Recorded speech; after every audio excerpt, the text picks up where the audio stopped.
What's up, YouTube? Underworld 6667 here, coming at you with a top 32 deck profile. We have with us recording Jarrell Pro Winston, Dark World Mofo, Team Shockwave, and Duck 6. and we are with, James Quick. and he is playing. I'm playing template Gadgets. Let's get right into the deck profile. There's also the monsters, 3 Fortress, key part of the deck. Some people play 2, I would like to play 3. I feel like it's really important. 3 gear frame. Had advanced Dance studies a couple weeks ago, so you know, one of the marks. I drew this a lot during the tournament. I drew these probably more than Gadgets, honestly. Gadgets search a lot of that. 3 Goldfish. I feel 3 is just too good not to run. 2 may be fine, but I'm playing offering, so I definitely want to have the 3rd copy. Then 2 sets of each Gadget. Just random common ones. I've had these black ones for like, I've had them for like 6 years. So, yeah. 1 Cannon, better than Force, obviously. 1 Gale. This is kind of my tech. My favorite deck is Black Wings, so if I have the opportunity to play this card, I'm probably going to play it. So I ended up playing this, and it worked out pretty well. It has really good outs to Ophion, Magia, just bigger dudes that I can't normally get over. 1 Cardi. I side this out a lot when I'm going second. I can search it with Gurgajon. I did that once to summon a Fortress, but other than that, just an extra out to draw more cards and another thing to duality. That's 18 monsters. Spells, 1 book. I play this because of the amount of decks that are able to exceed, and I want to be able to stop their exceed. I know Infernity was really popular today, and this worked really well against that as well, locking their field down. And also, I was under the impression this was going to stop Bear, but I was completely wrong about that, so whatever, you know, stupid shit. So, 1 Urkel, obviously it's really important in Gadgets. You need to be able to get over big dudes.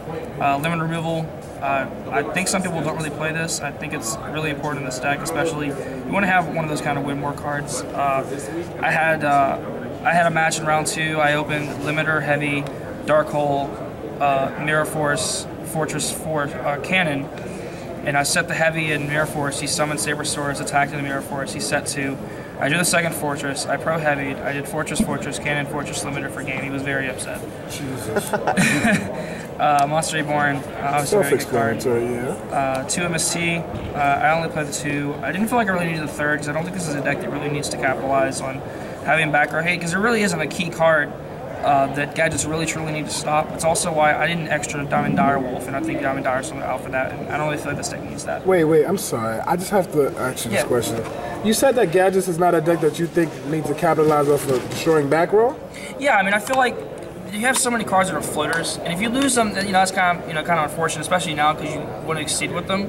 But I feel the Gadgets are cards where people aren't always going to want to waste their resources on them, so you're probably going to be able to get attacks in. Like sometimes I would normally just attack with the Goldfish and the Gadget then exceed, but they have like 1 or 2 back row because I don't want to just lose a Gurgajon. I want to try to get some damage in before I go and get my effects off. True, but this deck, most of the pro players did not play this. Rumor is because it doesn't have explosive plays like other decks. And the only explosive play that this deck does have is the Machina going off.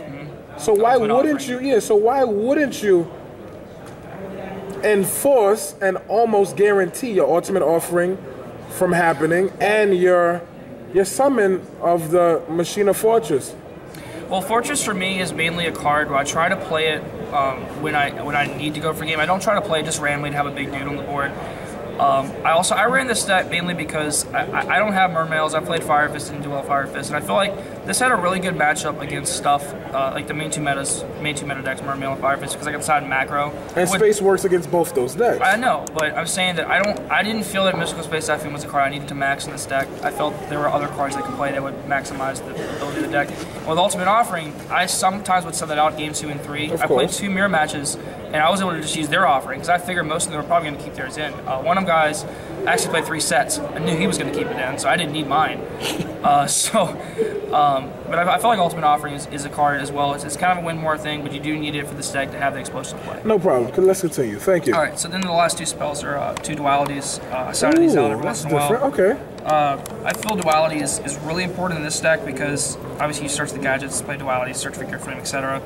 And you don't need to exceed each turn. That's also like I didn't play Double Summon. I don't like Double Summon as a card because I feel like it is. I mean, you get the Gadget, etc. It is a plus, but I feel like it's a minus having that card because if you don't open with it, it's really not good. It's a bad top deck, And I like to play cards that are really consistent. I like to try to play a more consistent build.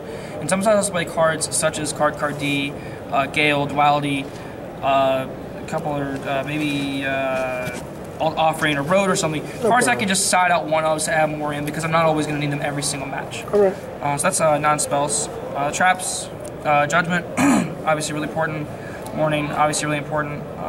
Really two good cards. 2 Phoenix Chain. This didn't work as well in this deck as I thought it would because I think I've learned through this matchup. I feel that Fire Fist is definitely my hardest matchup, and I lost a match. I think I lost my top 32 match because of Phoenix Chain because I couldn't get over Werewolf and Sabersaurus. And when you can't do stuff like that, it kind of sucks. You're sitting over Phoenix Chain. It's not really going to go off. But other matchups, this card is much better to main over Breakthrough Skill, mainly because it stops their attack. I know they can be MST'd. But I feel the Phoenix Chain is an overall better card because there's more cards that you can hit with Phoenix Chain than you can with Breakthrough Skill. That's just my opinion. 2 Bottomless. Self-explanatory. Unfortunately, this card is probably not going to be as good next format, but it's still good right now and really good against the top decks. Deep Prison. And this is also another good card against top decks, but I sided it out against stuff like Mermails and Infernity because I only really need this card when I'm trying to protect stuff. Like I said, Vostodon as well. I'll try to keep this for that. But this is mainly for just more passive decks like Fire Fist, maybe the Mirror. But this is another card where if you're going first, you may not need this. Oh, I forgot Heavy Storm. My bad. Heavy Storm. Not important. Not important. Torrential Tribute. 2 really good cards, obviously, on this deck. Which are just floaters. Torrential works really well in this deck because of the floaters and just it's able to stop the big fields that you can't get over with gadgets. And if you can't play this card against that stuff, I feel like just gadgets aren't going to do that well. I don't know. Mirror Force. This was probably my favorite card in the tournament, honestly. I feel this really helped me a lot. I know the card has always been kind of good and bad, but for me, in the matchups I played, it worked really well. I played 2 Samurai early in the tournament, and this obviously punished the bad Samurai players. So this is a good card for early rounds. Then 1 Starlight Road. This deck definitely needs protection. Judgment's not always going to be enough. But I only resolved this 1 time, and I usually started it out. So, but it's there when I need it. And then Ultimate Offering, obviously, I explained before. It's one of those cards where you need it if you need to go off, but if you're going second, it isn't always that good. So it's 41 cards. I think that was 13 traps, 14, maybe something like that. Then the side deck, 2 Trigodia. I don't really have space to main this because of the cards I run, but I definitely want to side this for matchups like Mermail and the Gadget Mirror as well because I can constantly have the advantage and win with this. It's just a really good protection card. Falsadine, probably the 2nd best card of my tournament. When I had this combined with this against Mermail, I was probably going to win the match. I opened this game 3 in one of my matches, and I just sat on it forever. It was against Andrew Fridella. And I just kind of sat on this and it basically just said your opponent can't play their deck against Mermails. Even Infernity too. I mean, these 5 cards really just shut those decks down really quickly. And it's one of the reasons I felt this deck really did well. 2 Mind Crush. One of my friends, Donnie, mentioned that I should play this card against the Mirror. I was playing Banisher over this, but I already had Macro. I didn't really feel like I needed Banisher. So I played Mind Crush instead and worked really well. I did it against the Mirror the last round and ended up winning me the match because I got rid of his Gadget and his hand was terrible and I was able to just play around his hand. Till Soul Taker. If there's any deck that needs to play Soul Taker, I definitely think it's Gadgets. Can be main deckable, but I feel that this card really just gets over big outs that you can't get over normally. There's another reason why I play Gale. I like to have those 1-of cards that just 1-for-1 removal. I feel like that's really good in this meta. 2 Breakthrough Skill. I know some people are starting to like this more than Phoenix Chain. I don't like it as much as Phoenix Chain because the biggest problem I have with this is the matchups I sided this in against, I'm also siding Macro. So I definitely feel like I'd rather have the Phoenix Chain because I'm not always going to get the 2nd effect off. So I would usually maybe just side in 1 and maybe 2 if I'm going first, but I didn't feel like I needed this card as much as I did. But it's still a good card. And then finally, the 2 Sour Dragons. This was really good in the Mirror, normally, obviously. And Fire Fist going 2nd because if I need to get over a Werewolf or a Sabersaurus, I can't get over that with Gear Frame or a Gadget. And I don't want to summon a Fortress just to get over a dude. This is alternate out for that. I main deck that card. Main deck Sour Deck? Okay, fair enough. Yeah, I love that card. Then the extra deck, 1 Armor Master. Like I said, I play Blackwing, I play Gale. Why not? It's Italian, it's really pretty, so I just played it. 1 Stardust. and then 1 Black Rose. These are only the synchros I played. I didn't make Black Rose all day. I made Stardust from the road, but that's about it. I really didn't make any of these. I had Chimera Tech. I never actually had to summon it, but I did draw the Cyber Dragons from the mirrors, but it was there obviously when I needed it. 2 Gadgets, the key part of the deck. I mean, it's pretty self-explanatory how good this card is for this deck. You search from hand or grave, and sometimes I would side out a Goldfish, and I would just recycle the graveyard Goldfish because it's just, this card just makes the deck so good. This card's great. So Maestro, I can't play Zenmain, so I had to play Maestro, and it works really well. I had to make this against the Gadget Mirror because I knew he had a bottomless, and I had to win because of that, because if I had made Garrett John, I would have lost the match, so I had to win around that. It's a good protected card. Next to Emerald, I don't think I would have done it as well if I didn't have this card in my deck. I mean, people try to say you can play without this card. I really don't believe that. I mean, this card is another reason I didn't play Avarice, and this is a pseudo Avarice, and it's just, when you have the offering going off as well, it's just, this constantly makes your offerings in your field. It's just, this card is really, really good for what it does, and I really enjoyed playing that. Big Eye, obviously if you have the chance to play this card in deck, you should probably play this card. But I didn't really make it that much. I made it once or twice, and I really didn't need it that much, but it's there if I need it. Black Ship of Corn, and then Cowboy. I made Corn way more than Cowboy in this tournament. Corn won me plenty of games if I had to do the small damage, because normally what I was having to get over was the Maestro or Zenmains, and Cowboy is just 800, this was getting to 1,000, and just getting rid of stuff. So this worked a lot better than Cowboy did for some reason. Utopia, obviously a normal good card, and Gadget's players like to play Utopia. It's a cool card. Stop play it. It's kind of a last resort.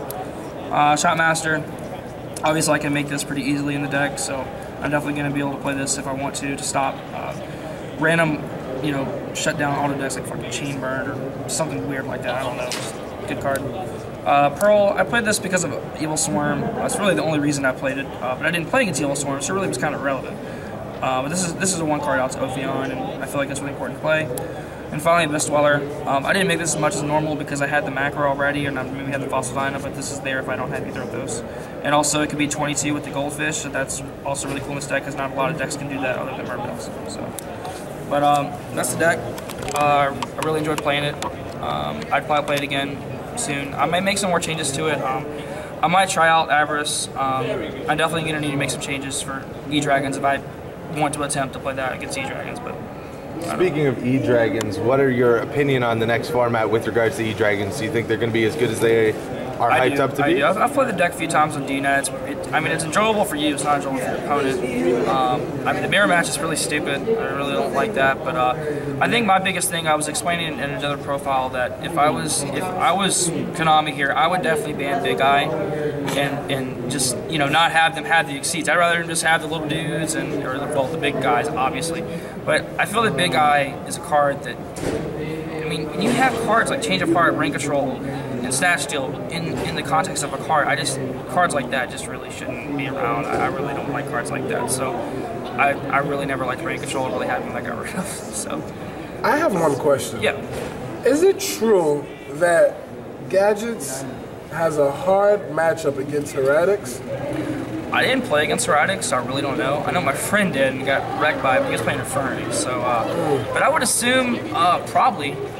Mainly, what you need to do is you need to have your opponent fuck up. Because you need them to just get really greedy and then play Torrential Mirror Force. If not, then you're probably screwed. Because you can't get over stuff like that. Thank you very much for doing this deck profile. No problem. You already know. If it's not pro, it got to go. Deuces. This is Parker signing out.